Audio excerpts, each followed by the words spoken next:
J. Cole drops a retirement album and somehow sells like it's 2005. Kanye might be teaming up with Travis Scott, which is either genius or chaos, probably both. DJ Vlad accidentally proves half the internet can't detect sarcasm. And Megan Thee Stallion, she went from hot girl summer to therapy, peace, and a Hall of Fame shooter. If you blinked, you missed a cultural earthquake.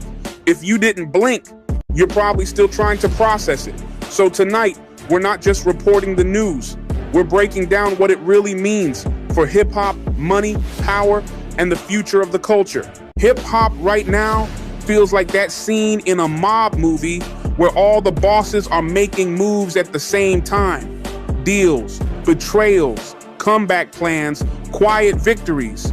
Nobody's announcing it, but everybody knows something big is happening. Let's start with the man who just reminded the industry that quiet dominance is still dominance. J. Cole's album, The Fall Off, just debuted at #1 on the Billboard 200 with roughly 280,000 units in the first week. In 2026 numbers, that's not just strong, that's borderline absurd. Most rappers today would celebrate half that number like they won the lottery. Streaming carried a huge portion, but what shocked everyone was the physical sales, especially vinyl. About 80,000 copies on vinyl alone. That's not casual listening, that's collectors, grown fans, people with record players and mortgages. Translation, the audience buying Cole's music isn't just teenagers on TikTok, it's adults who grew up with him and now have money. And here's the real irony. This album is called The Fall Off. If this is falling off, most rappers would beg for gravity. Cole now has 7 straight #1 albums, a streak dating back to 2011. That's over a decade of consistency without scandals, gimmicks, or screaming for attention online. He doesn't trend every week. He doesn't beef for promo. He just drops and wins. Cole even said this might be his final album, which is rapper code for I'm tired, but I'll be back when I feel like it. He also hinted at another project called It's a Boy, so retirement might be more of a strategic vacation. What makes this moment important isn't just the sales, it's what they represent. Lyric-driven, introspective rap is supposed to be out of style. Yet here's Cole proving there's still a massive audience for substance.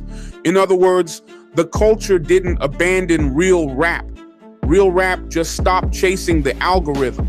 Now let's talk about the most dangerous rumor in hip-hop right now. Kanye West and Travis Scott possibly working on a joint project. Producer Havoc, yes, that Havoc from Mobb Deep, says he contributed to something involving both of them.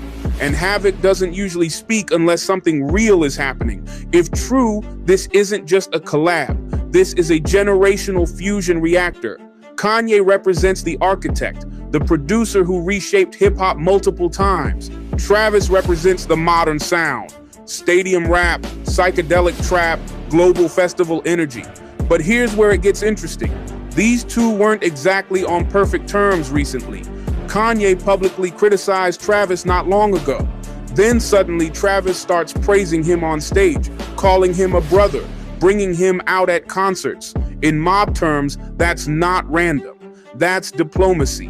Kanye is also preparing to release his own album, Bully, reportedly his first solo project since 2024. After years of controversy, apologies, and public chaos, this feels like an attempted reset. And Travis, he's coming off the massive success of Utopia and global tours.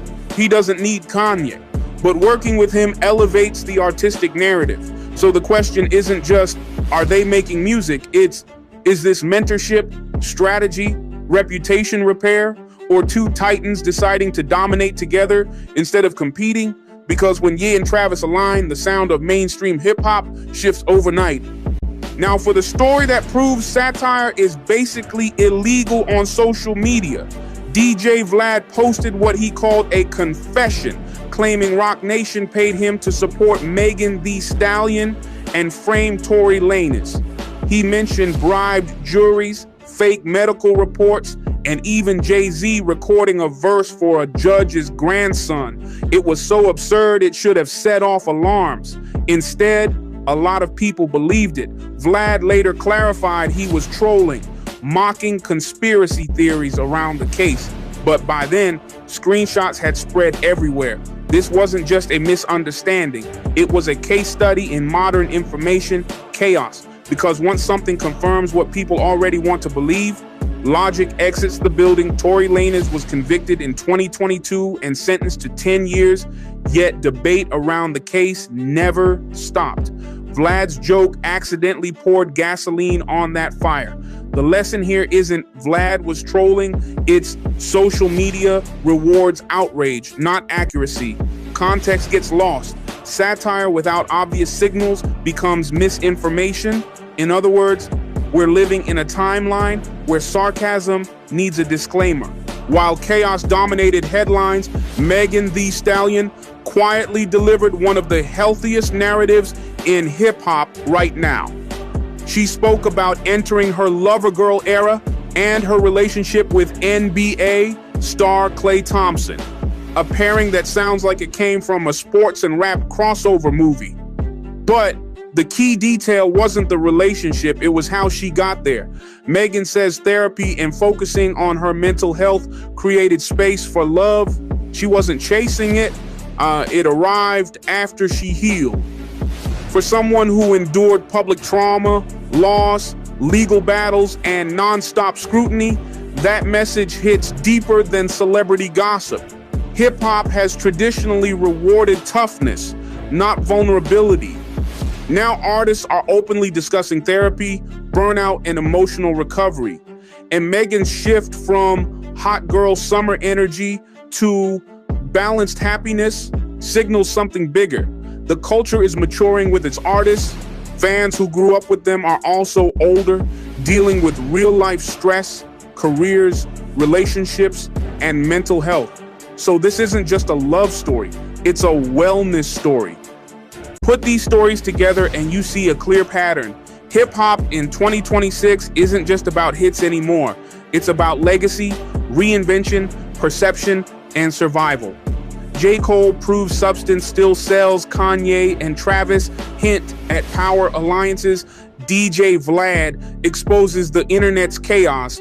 Megan shows healing can coexist with success. The culture that once glorified non-stop aggression is now balancing dominance with maturity. Hip-hop didn't grow soft, it grew complicated. And that complexity might be the most interesting chapter yet.